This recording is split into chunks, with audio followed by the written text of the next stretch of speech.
بسم اللہ الرحمن الرحیم۔ السلام علیکم۔ خالد رضی اللہ عنہ ذاتی دشمنی کے قائل نہیں تھے۔ متعصب تاریخ دانوں نے خالد رضی اللہ عنہ کو ظالم سالار کہا ہے، لیکن خالد رضی اللہ عنہ نے جو بھی علاقہ فتح کیا وہاں کا انتظام مفتوحہ عمراء اور رؤساء کے سپرد کر دیا۔ البتہ ان کے نگران یعنی بالائی حکام مسلمان مقرر کیے جاتے رہے۔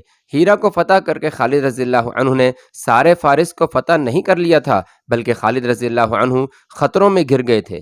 آتش پرست ان پر چاروں طرف سے حملے کر سکتے تھے۔ اگر بڑے پیمانے پر حملے نہ کرتے تو شب خون مار مار کر مسلمانوں کی فوج کو نقصان پہنچا سکتے تھے، لیکن آتش پرستوں نے ایسی کوئی کارروائی نہ کی۔ اس کی اور کئی وجوہات تھیں، جن میں ایک یہ تھی کہ مفتوحہ علاقوں کے لوگ مسلمانوں کے سلوک سے متاثر ہو کر ان کے حامی اور معاون بن جاتے تھے۔ ہیرا اور نواحی علاقے میں دیر ناطف نام کی ایک بستی تھی جو عیسائیوں کی بستی کہلاتی تھی۔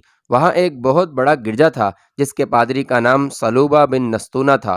وہ عیسائیوں کا مذہبی پیشوا ہی نہیں، ان کا عسکری قائد بھی تھا۔ وہ میدان جنگ میں کبھی نہیں گیا تھا، لیکن جنگ و جدل کے فن میں مہارت رکھتا تھا۔ فارس کے عیسائی للکار کر مسلمانوں کے مقابلے میں آئے تھے اور مسلمانوں کی تلواروں اور برچھیوں سے بری طرح کٹے تھے۔ ایسے عیسائیوں کی تعداد خاصی کم ہو گئی تھی جو لڑنے کے قابل تھے۔ بوڑھے زندہ رہ گئے تھے یا عورتیں زندہ تھیں۔ صلوبہ بن نستونہ اکثر کہا کرتا تھا کہ مذہب صرف ایک زندہ رہے گا اور یہ عیسائیت ہوگی، زرتشت رہے گا نہ مدینہ کا اسلام۔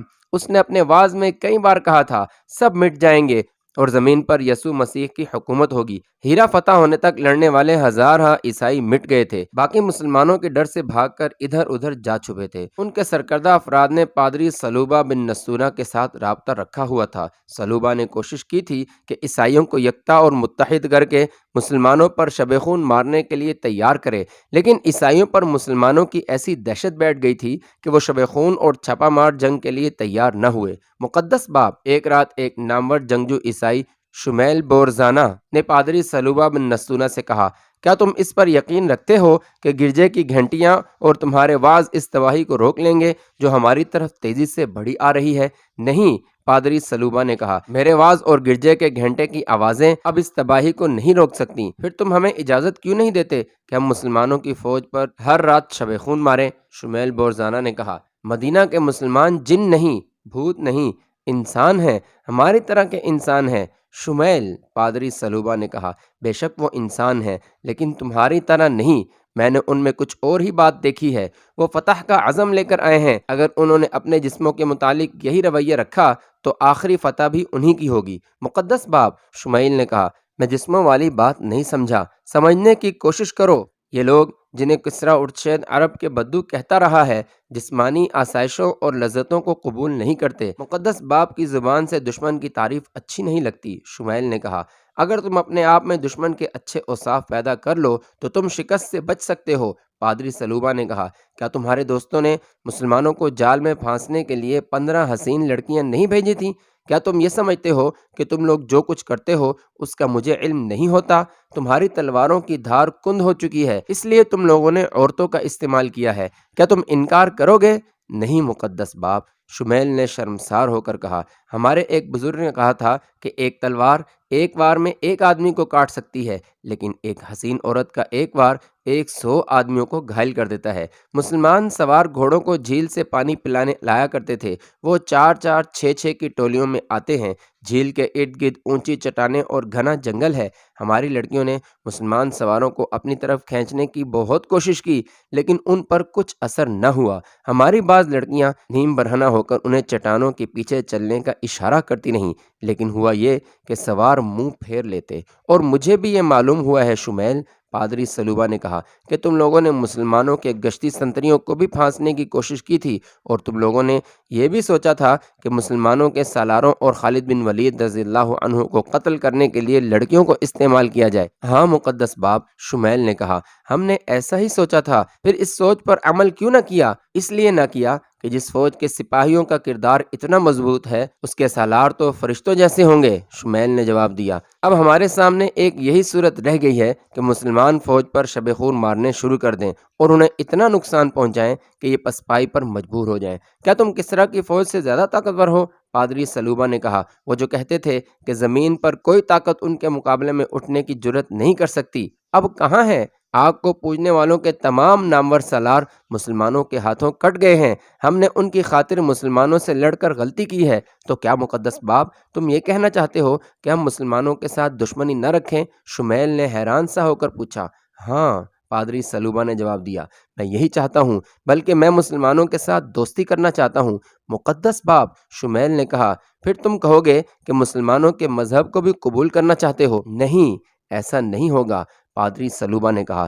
جب سے ہیرا پر مسلمانوں کا قبضہ ہوا ہے، میں یہی دیکھ رہا ہوں کہ ان سے ہمارے مذہب کو کتنا کچھ خطرہ ہے۔ میں نے دیکھ لیا ہے کہ عیسائیت کو کوئی خطرہ نہیں۔ مسلمان اپنا مذہب قبول کرنے کی دعوت دیتے ہیں، وہ زبردستی اپنا مذہب مفتوحہ لوگوں پر نہیں ٹھونستے۔ کیا انہیں معلوم نہیں کہ یہاں ایک گرجا ہے جس میں مجھ جیسا جہاندیدہ اور مذہب پر مر مٹنے والا پادری موجود ہے؟ انہیں معلوم ہے شمیل، میں 2 اتوار گرجے میں آنے والے عیسائیوں کے ہجوم میں 2 اجنبی آدمیوں کو دیکھتا رہا ہوں۔ میں نے ان کے گلوں میں سلیبیں لٹکی دیکھی تھیں۔ وہ ہر لحاظ سے عیسائی لگتے تھے، لیکن میری دوربین نگاہوں نے بھانپ لیا تھا کہ وہ دونوں مسلمان ہیں اور مدینہ کے نہیں، فارس کے رہنے والے ہیں۔ وہ ولید کے بیٹے خالد کے جاسوس تھے۔ میں اپنے وعظ میں محتاط رہا۔ مقدس باپ، شمیل نے کہا، اگر تم مجھے اشارہ کر دیتے تو وہ دونوں زندہ واپس نہ جاتے، پھر اس گرجے کی اینٹ سے اینٹ بچ جاتی۔ پادری سلوبہ نے کہا، عقل اور جوش میں یہی فرق ہے شمیل، تم میں جوش ہے اور میں عقل سے کام لے رہا ہوں۔ میں تم لوگوں کو مسلمانوں پر شب خون مارنے اور لڑنے کی اجازت نہیں دوں گا۔ 2-3 روز بعد پادری سلوبہ بن نستونہ گرجے میں تمام عیسائی سرداروں سے کہہ رہا تھا، حقیقت کو دیکھو، کسریٰ کی اتنی زبردست فوج مدینہ کی قلیل سی فوج کے مقابلے میں نہیں ٹھہر سکی۔ تم نے بھی مسلمانوں کا مقابلہ کر کے دیکھ لیا ہے۔ اب مسلمانوں سے ٹکرا کر تم تباہ ہو جانے کے علاوہ اور کچھ نہیں کر سکتے۔ وقت کا ساتھ دو۔ مسلمانوں نے تمہارے مذہب کے لیے کوئی خطرہ پیدا نہیں کیا۔ انہوں نے ہمیں اور آتش پرستوں کو بھی اپنی اپنی عبادت گاہوں میں عبادت کی اجازت دے رکھی ہے۔ مسلمانوں نے عدل و انصاف میں جو مساوات قائم کی ہے وہ تم خود دیکھ رہے ہو، اور تم یہ بھی دیکھ رہے ہو کہ تم ان کے خلاف آتش پرستوں کے دوش بدوش لڑے تھے، لیکن مسلمانوں نے تمہارے خلاف کسی قسم کی انتقامی کارروائی نہیں کی۔ انہوں نے کاشتکاروں کی زمینوں پر قبضہ نہیں کیا، ان کی فصلوں میں اپنے گھوڑے اور اونٹ نہیں چھوڑے، بلکہ آتش پرست حاکم ان غریب کسانوں پر جو ظلم و تشدد کرتے اور ان کی کھیتوں کی پیداوار اٹھا لے جاتے تھے، یہ لوٹ کھسوٹ ختم ہو گئی ہے۔ اس حقیقت سے انکار نہ کرو کہ مسلمان رعایا کو پورے حقوق دے رہے ہیں۔ تم پر خدا یسوع مسیح کی رحمت ہو۔ ایک سردار نے پادری سلوبہ کو ٹوکتے ہوئے کہا، کیا تم ہمیں یہ ترغیب دے رہے ہو کہ ہم مسلمانوں کی اطاعت قبول کر لیں؟ کیا یہ ہماری بے عزتی نہیں؟ ایک اور سردار نے کہا، مسلمانوں نے تمہاری عزت کی طرف آنکھ اٹھا کر بھی نہیں دیکھا۔ پادری سلوبہ نے کہا، کیا تم نے انہیں پھانسنے اور گمراہ کرنے کے لیے اپنی لڑکیوں کو نہیں بھیجا تھا؟ کیا وہ تمہاری لڑکیوں کو اٹھا کر نہیں لے جا سکتے تھے؟ اور مت بھولو کہ کسریٰ کے حاکموں نے تمہاری کتنی لڑکیوں کے ساتھ زبردستی شادی کی تھی۔ جسے جو لڑکی اچھی لگی وہ اسے حکماً لے گیا۔ اور یہ بھی سوچو کہ فارس کے وہ سالار اور کماندار کہاں ہیں جن کے ساتھ مل کر تم مسلمانوں کے خلاف لڑے تھے؟ کیا انہوں نے تم سے پوچھا ہے کہ تم کس حال میں ہو؟ کیا انہوں نے آ کر دیکھا ہے کہ تم میں سے جو مارے گئے ہیں ان کی بیویاں کس حال میں ہیں، ان کے بچے کس حال میں ہیں؟ اور مسلمان تمہیں سزا تو نہیں دے رہے؟ بے شک وہ ہمیں بھول گئے ہیں۔ ایک بوڑھے سردار نے کہا، تو بجا کہتا ہے مقدس باپ۔ ایک اور سردار بولا، اب بتا ہمیں کیا کرنا چاہیے؟ تو ہمیں کس راستے پر لے جانا چاہتا ہے؟ یہ تمہاری سلامتی کا راستہ ہوگا، پادری سلوبہ نے کہا، اس میں تمہارے جان و مال کی اور تمہارے مذہب کی سلامتی ہے۔ میں مسلمانوں کی اطاعت قبول کر رہا ہوں، اور میں بانکیا اور بسمہ کے علاقے کی تمام قابل کاشت اراضی کا لگان وصول کر کے مسلمانوں کو ادا کیا کروں گا۔ تقریباً تمام مورخوں نے لکھا ہے کہ مسلمانوں کے حسن سلوک، عدل و انصاف اور اسلوب حکومت سے متاثر ہو کر دیر ناطف کے پادری سلوبہ بن نستونہ نے سب سے پہلے خالد رضی اللہ عنہ کے سامنے جا کر اطاعت قبول کی اور 10,000 دینار خالد رضی اللہ عنہ کو پیش کیے۔ اس رقم کے ساتھ وہ ہیرے اور بیش قیمت موتی بھی تھے جو کسریٰ اردشیر نے پادری سلوبہ کو تحفے کے طور پر دیے تھے۔ یہ موتی دراصل رشوت تھی جو اردشیر نے عیسائیوں کو مسلمانوں کے خلاف لڑانے کے لیے پادری سلوبہ کو دی تھی۔ خالد رضی اللہ عنہ کے حکم سے ایک معاہدہ لکھا گیا۔ یہ معاہدہ مدینہ کے سالار خالد بن ولید اور سلوبہ بن نستونہ کی قوم کے ساتھ طے ہوا اور تحریر کیا جاتا ہے۔ اس کے مطابق سلوبہ بن نستونہ عیسائی قوم کی طرف سے 10,000 دینار سالانہ بطور جزیہ ادا کرے گا، اور کسریٰ کے ہیرے اور موتی اس رقم کے علاوہ وصول کیے جائیں گے۔ جزیہ کی رقم صرف ان عیسائیوں سے ہر سال وصول کی جایا کرے گی جو اس کی استطاعت اور توفیق رکھتے ہیں اور جو کمانے کے قابل ہوں گے۔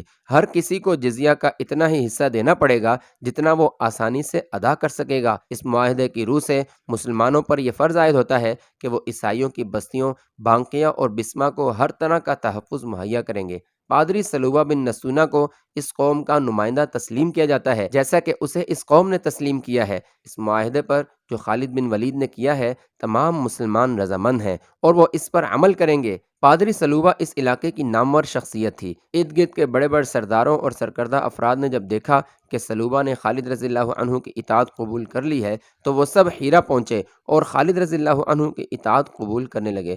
انہوں نے جو نقد جزیہ ادا کیا وہ 20 لاکھ درہم تھا۔ مسلمانوں کی شجاعت کی دھاگ دور دور تک بیٹھ گئی۔ بڑا ہی وسیع علاقہ مسلمانوں کے زیر نگیں آ گیا۔ خالد رضی اللہ عنہ نے وقت ضائع کیے بغیر اس علاقے میں اسلامی حکومت قائم کر دی اور انہی سرداروں میں امراء منتخب کر کے مختلف علاقوں میں مقرر کر دیے۔ ان کے ساتھ ہی اپنی فوج کے کچھ دستے اس مقصد کے لیے سارے علاقے میں پھیلا دیے کہ کہیں سے اسلامی حکومت کے خلاف بغاوت نہ اٹھ سکے۔ یہ دستے گھڑ سوار تھے اور برق رفتار۔ خالد رضی اللہ عنہ نے اپنے 3 بڑے ہی تیز اور پھرتیلے سالاروں زرار بن ازور، قعقاع اور مثنہ بن حارثہ رضی اللہ عنہم کو ان دستوں کے ساتھ بھیجا تھا۔ ان تینوں کا انداز ایسا جارحانہ تھا کہ جدھر جاتے تھے ادھر لوگ دبک جاتے اور ان کے سردار آگے آ کر اطاعت قبول کر لیتے تھے۔ اس طرح جون 633 عیسوی ربیع الاخر 12 ہجری میں دجلہ اور فرات کے درمیانی علاقے اسلامی سلطنت میں آ گئے۔ تخت و تاج کے ہوسکاروں نے اپنی قوموں کو تاریخ کی تاریکیوں میں گم کیا ہے اور اپنے ملک دشمن کے حوالے کیے ہیں۔ فارس کی شہنشاہی جو ناقابل تسخیر سمجھی جاتی تھی اور جس کی فوج زیرہ پوش تھی اب زوال پذیر تھی۔ مسلمانوں کی فوج کی نفری فارس کی فوج کے مقابلے میں کچھ بھی نہیں تھی۔ یہ نفری زیرہ پوش بھی نہیں تھی اور آتش پرستوں کی فوج کی طرح اتنی زیادہ مسلح بھی نہیں تھی، مگر آتش پرست شکست پر شکست کھاتے چلے گئے اور فارس کے دارالحکومت مدائن کو خطرہ پیدا ہو گیا۔ وہاں اب کسریٰ عز چین نہیں تھا، وہ صدمے سے مر گیا تھا۔ تاریخ گواہ ہے اور قرآن کا فرمان بھی کچھ ایسا ہی ہے کہ اللہ جس قوم کو اس کے اعمال بد کی سزا دینے پر آتا ہے اس پر نااہل اور خودغرض حکمران مسلط کر دیتا ہے جو اسی قوم کے افراد ہوتے ہیں۔ اللہ کا یہ قہر آتش پرستوں پر گرنا شروع ہو گیا تھا۔ مدائن میں ارشیر کی موت کے بعد اس کے خاندان میں تخت و تاج کی جنگ شروع ہو چکی تھی۔ خالد رضی اللہ عنہ کے جاسوس مدائن میں ہی نہیں کسریٰ کے محل میں بھی پہنچ چکے تھے۔ وہ جو خبریں بھیج رہے تھے وہ خالد رضی اللہ عنہ کے لیے امید افزا تھیں۔ مدائن کا تخت اب وہ تختہ بن چکا ہے جس پر میت کو غسل دیا جاتا ہے۔ ایک جاسوس نے مدائن سے آ کر خالد رضی اللہ عنہ کو بتایا یہ تخت کسریٰ کے 3 شہزادوں کی جانیں لے چکا ہے۔ ارشیر کی متعدد بیویاں ہیں اور ہر بیوی کے جوان بیٹے ہیں۔ ہر بیوی اپنے بیٹے کے سر پر کسریٰ کا تاج رکھنا چاہتی ہے۔ ارشیر کے مرنے کے بعد ایک شہزادے کو تخت پر بٹھایا گیا۔ 2 روز بعد وہ اپنے کمرے میں اس حالت میں مردہ پایا گیا کہ اس کا سر اس کے دھڑ سے الگ تھا۔ 2 نہایت خوبصورت اور جوان لڑکیوں کو، دربان کو اور 2 پہرہ داروں کو جلاد کے حوالے کر دیا گیا۔ اس شہزادے کے قتل کے شبے میں ان سب کے سر قلم کر دیے گئے۔ اس کی جگہ ارشیر کی ایک اور بیوہ کے بیٹے کے سر پر کسریٰ کا تاج رکھا گیا۔ تیسرے دن اس نے شراب پی اور بے ہوش ہو گیا اور ذرا دیر بعد مر گیا۔ اب 7-8 آدمیوں اور 3 جوان عورتوں کو شہزادے کو شراب میں زہر پلانے کے شبے میں قتل کر دیا گیا۔ سالار اعلیٰ تیسرا شہزادہ تخت پر بیٹھا۔ دوسرے روز وہ محل کے باغ میں ایک بڑی دلکش رقاصہ کے ساتھ ٹہل رہا تھا۔ کہیں سے بیک وقت 2 تیر آئے، ایک اس کی آنکھ میں اور دوسرا اس کی شہرگ میں اتر گیا۔ کسریٰ کا تخت پھر خالی ہو گیا۔ تخت ابھی تک خالی ہے۔ کسریٰ کے وزیر اور 2 سالاروں نے تاج پوشی کا سلسلہ روک دیا ہے۔ انہوں نے فیصلہ کیا ہے کہ جو علاقے فارس کی شہنشاہی میں رہ گئے ہیں انہیں مسلمانوں سے بچایا جائے۔ انہوں نے دجلہ کے پار اپنی فوج کو اس طرح پھیلا دیا ہے کہ ہم جس طرف سے بھی پیش قدمی کریں ہمیں روک لیا جائے۔ ان کی اس فوج کی نفری کتنی ہوگی؟ خالد رضی اللہ عنہ نے پوچھا۔ ہم سے دگنی ہوگی، جاسوس نے جواب دیا۔ اس سے زیادہ ہوگی، کم نہیں ہو سکتی۔ مدائن دجلہ کے پار ہے، آتش پرست ہمیں دریا پار نہیں کرنے دیں گے۔ اللہ کے دریا اللہ کی راہ میں لڑنے والوں کو نہیں روک سکتے۔ خالد رضی اللہ عنہ نے کہا آتش پرست ہمیں روکنے کے قابل نہیں رہے۔ جس قوم کے سرداروں میں پھوٹ پڑ جاتی ہے اس قوم کی قسمت میں تباہی کے سوا کچھ نہیں رہتا۔ ہم مدائن کی طرف کوچ کر رہے ہیں۔ خالد رضی اللہ عنہ نے اپنے سالاروں سے کہا، ہم دشمن کو سنبھلنے کی مہلت نہیں دیں گے۔ خالد رضی اللہ عنہ اپنے سالاروں کو کوچ کے احکام دے ہی رہے تھے کہ انہیں اطلاع دی گئی کہ مدینہ سے خلیفۃ المسلمین رضی اللہ عنہ کا قاصد آیا ہے۔ خالد رضی اللہ عنہ نے فوراً قاصد کو اندر بلا لیا۔ کیا مدینہ کے لوگ ہمیں اچھے نام سے یاد کرتے ہیں؟ خالد رضی اللہ عنہ نے قاصد سے پوچھا۔ خدا کی قسم، مدینہ کی ہوائیں بھی آپ کو یاد کرتی ہیں۔ قاصد نے کہا، امیر المؤمنین مسجد میں آپ کا ذکر کرتے ہیں، وہ کئی بار کہہ چکے ہیں، کیا اب مائیں خالد جیسا ایک اور بیٹا جن سکیں گی؟ لوگ ہر روز آپ کی خبر کا انتظار کرتے ہیں، پیغام کیا ہے؟ قاصد نے پیغام خالد رضی اللہ عنہ کو دے دیا۔ خالد رضی اللہ عنہ پڑھتے جا رہے تھے اور ان کے چہرے کا تأثر بدلتا جا رہا تھا۔ وہاں جو سالار موجود تھے وہ پیغام سننے کے لیے بےتاب ہو گئے۔ خلیفۃ المسلمین کے سوا مجھے کون روک سکتا تھا؟ خالد رضی اللہ عنہ نے کہا، اور سالاروں سے مخاطب ہو کر بولے، خلیفۃ المسلمین نے حکم بھیجا ہے کہ عیاض بن غنم دومت الجندل میں لڑ رہا ہے، اللہ اسے فتح عطا فرمائے، ادھر سے فارغ ہو کر وہ ہمارے پاس آ جائے گا۔ خلیفۃ المسلمین نے کہا ہے کہ جب عیاض اپنی فوج لے کر ہمارے پاس آ جائے تو ہم آگے بڑھیں، اس کے آنے تک ہم جہاں ہیں وہیں رکے رہیں۔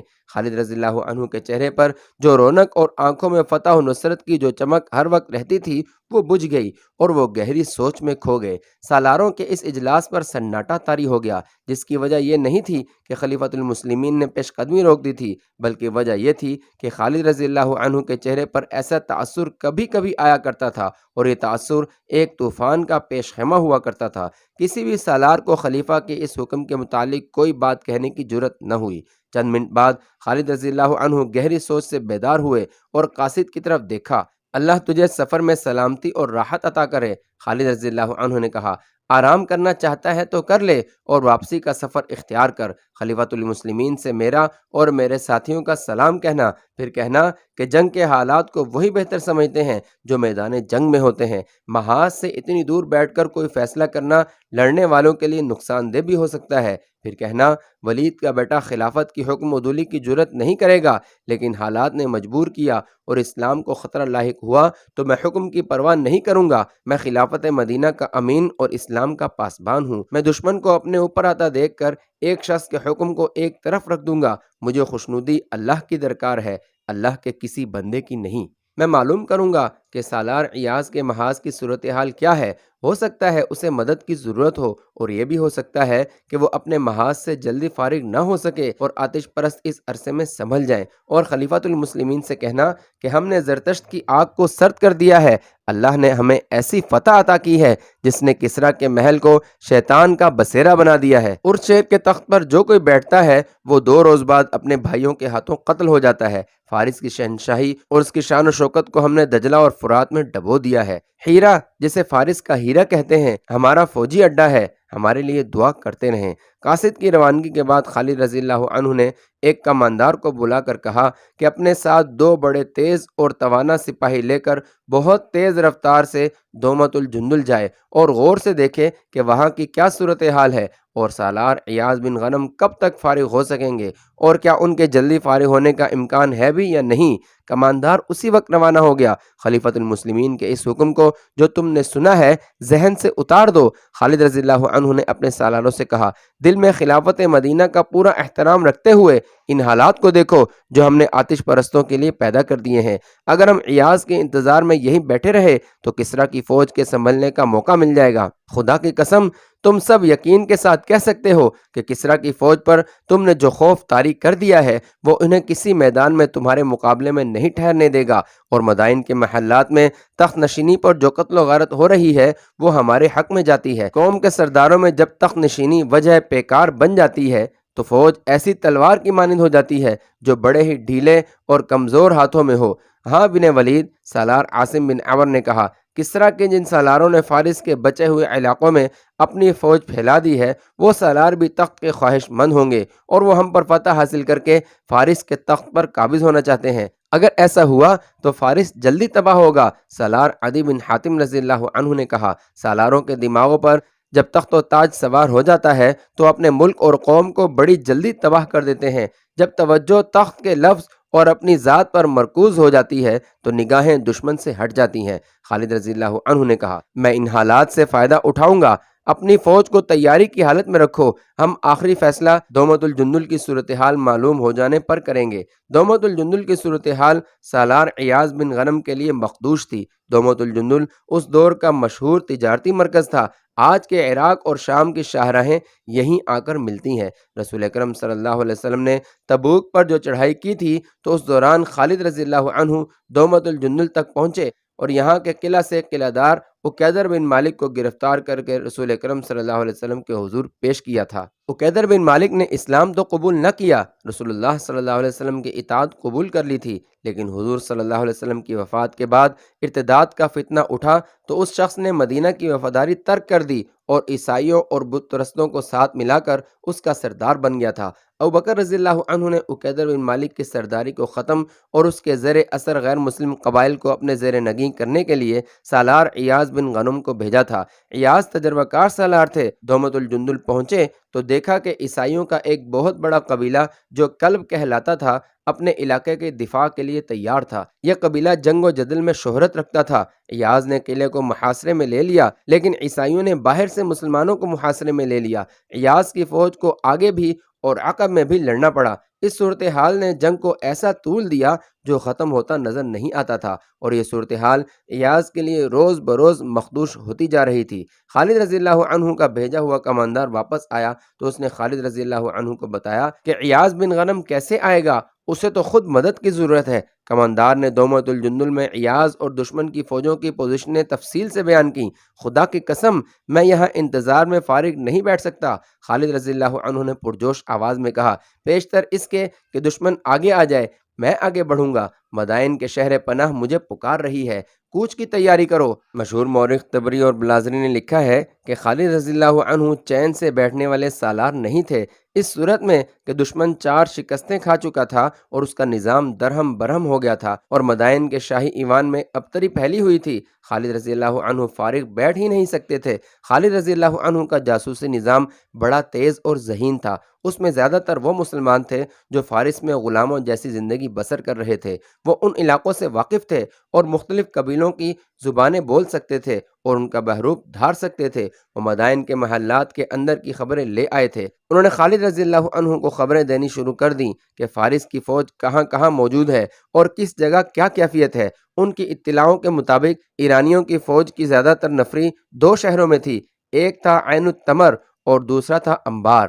عین التمر ہیرا کے قریب تھا اور انبار اس سے دگنے فاصلے پر آگے تھا۔ عین التمر دریائے فرات سے دور ہٹ کر واقع تھا اور انبار فرات کے کنارے پر تھا۔ خالد رضی اللہ عنہ نے فیصلہ کیا کہ پہلے انبار پر حملہ کیا جائے۔ یہ بھی تجارتی شہر تھا جس میں غلے کے بہت بڑے بڑے ذخیرے تھے۔ جون 633 عیسوی کے آخر، ربیع الاول 12 ہجری کے وسط میں خالد رضی اللہ عنہ نے ہیرا سے کوچ کیا۔ ان کے ساتھ ان کی آدھی فوج یعنی 9000 نفری تھی جو حملے کے لیے بہت ہی تھوڑی تھی، لیکن خالد رضی اللہ عنہ کو اللہ پر بھروسہ تھا۔ وہ مفتوحہ علاقوں کو فوج کے بغیر نہیں چھوڑ سکتے تھے۔ عیسائی اور دیگر قبیلوں نے اطاعت تو قبول کر لی تھی، لیکن مسلمانوں کو بڑے تلخ تجربے ہوئے تھے۔ اطاعت قبول کرنے والے موقع ملتے ہی اطاعت سے منکر اور باغی ہو جاتے تھے۔ ہیرا میں خالد رضی اللہ عنہ نے قعقاع بن عمر اور اقرع بن حابس رضی اللہ عنہما کو چھوڑا تھا۔ یہاں ایک غلطی کی وضاحت ضروری ہے۔ 2-4 تاریخ دانوں نے لکھا ہے کہ خالد رضی اللہ عنہ ہیرا میں سالار ایاز بن غنم کے انتظار میں 1 سال رکے رہے۔ یہ غلط ہے۔ اس دور کی تحریروں سے صاف پتہ چلتا ہے کہ خالد رضی اللہ عنہ نے ہیرا میں پورا 1 مہینہ بھی انتظار نہیں کیا، نہ انہوں نے خلیفۃ المسلمین کو یہ پیغام بھیجا کہ وہ ان کے حکم کے خلاف سالار ایاز بن غنم کا انتظار کیے بغیر مدائن کی طرف پیش قدمی کر رہے ہیں۔ خالد رضی اللہ عنہ اپنی 9000 سپاہ کے ساتھ فرات کے کنارے کنارے بڑی تیزی سے بڑھتے گئے۔ ان کے جاسوس مختلف بحروپوں میں دریا کے دوسرے کنارے پر آگے آگے جا رہے تھے۔ انبار سے تھوڑی دور رہ گئے تو خالد رضی اللہ عنہ نے فرات عبور کیا اور اس کنارے پر چلے گئے جس پر انبار واقع تھا۔ وہاں انہوں نے مختصر سا قیام کیا اور 2 خط تحریر کرائے، ایک کسریٰ کے نام اور دوسرا مدائن کے حکام اور امراء وغیرہ کے نام۔